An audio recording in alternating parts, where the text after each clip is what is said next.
Hello, everyone in the concert poster world. We are back to talk posters with you. We are here from Psychedelic Art Exchange to look through some stuff that's in our current CGC auction, which is open for bidding until Thursday, August 8th at 9 o'clock p.m. Eastern Time. It's a little auction. We got 50 posters, 50 items, posters, handbills, all of the like. And we've got a handful we want to show you because they're pretty cool. So let's take a look at that beautiful FD26. Yeah, like Katie said, this is a condensed sale, and the lead item is, as several times a year, is the family dog FD26 Skull and Roses poster, which is essential to any collection, really. It's one of the best pieces of art from the series. It is the piece that has helped create this market, especially with CGC grading. It's now, over a six-figure piece in top condition, but there's a whole field of lower grades and pieces that you can get into without spending, the price of a home on a poster. And one of those options is one that falls into the restored holder. For years before grading, since this started, this hobby, people have been plugging in pinholes and fixing blemishes and whatnot. And those pieces get separated out by CGC and earn the purple Resto label. And they also give an indication of the degree of restoration or work that's been done on the piece. In this case, it's a B3 and it's a 6.5. It's a solid copy. I mean, it's a great piece for display. It can fill in that hole until you can get a high grade copy. But it's a piece that is required, and there's a real opportunity here for those of you who are looking for a good copy. Yeah, and if you take it out of that holder and pop it in a frame, I don't see why anyone would look at it and not think that it was just like, an original unrestored mint copy. That's accurate, and you bring up a good point. I get a lot of questions about what should I do. I want to frame this. How do I frame this? What ought do I do? And my advice is that in a crystalline, really fresh CGC holder, you can put this behind glass and you would never know the difference. Yeah. There's a slight advantage to having something just against the glass, but it's a barely noticeable with the holder. And if you cut it out, you lose the CGC grade. So it depends what the grade is and how meaningful that is. It's your poster. If you want it for the art, cut it out. God bless you. I mean, if the holder is not important, but the holder does give you the understanding that it's authentic and that it has been worked on, if it has been. That's probably the greatest benefit that CGC grading and poster provides, is the Resto check, because there's a lot of copies that have been fixed over the years. Well, let's check out what else we got, because this one is special. All right, so this one is special because it earned a 10, which is, the top of the scale for CGC grading. So if you're a numbers game player, this is the one that you're going for. This was the David Byrd Woodstock. This was created before the venue changed locations and the information was no longer useful. There was a stack of them at one time. By now, they've all been distributed. They're obviously clean copies because they weren't used or put up. But most of them fall into the 9s, up to the 9.8, depending on how much use they've gotten over the years. But this is a super clean 10. This is a trophy piece. It's a beautiful artwork. Yeah, it's actually, there's only one 10 in the CGC census. And so that is it right there. Yeah, it's interesting. I don't know how often they update the census. And, I would like to get,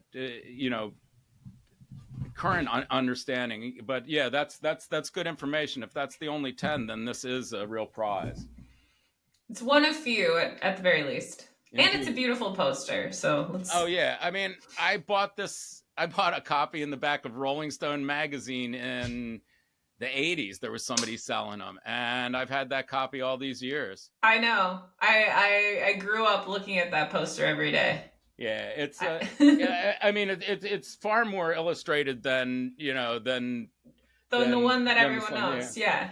but not nearly as iconic. But Yeah. so moving on, one of the most popular pieces in the series, this is the Yardbirds, which turned into Led Zeppelin, and Mm-hmm. let's see, Richie Havens and the Doors, of course. This and it's a bright piece.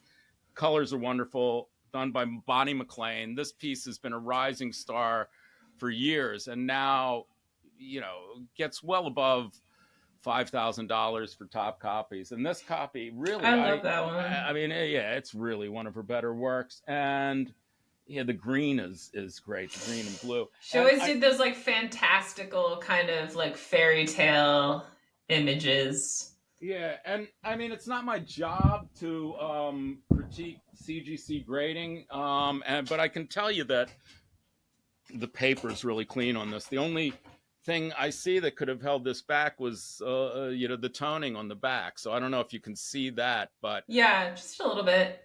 It's the back of the poster is not as important to poster collectors as, say, the back of a card is to card collectors or comic collectors. So, but CGC is initially a comic book grading company, so they look at everything, and Right. we're a little bit of an an oddball piece of paper for them, and it's interesting to see this whole process unfold over the years. But this is a solid buy at 9.0. Yeah, absolutely. Then another, Just a few more. we have this high grade 9.8 BG 171, which is Grateful Dead posters and high grade are starting to rise. All of them. This is still one that is within reach, but how much longer? I mean, it's starting to creep up into the thousands, and to get a copy like this, the colors are rich. This is a really solid piece.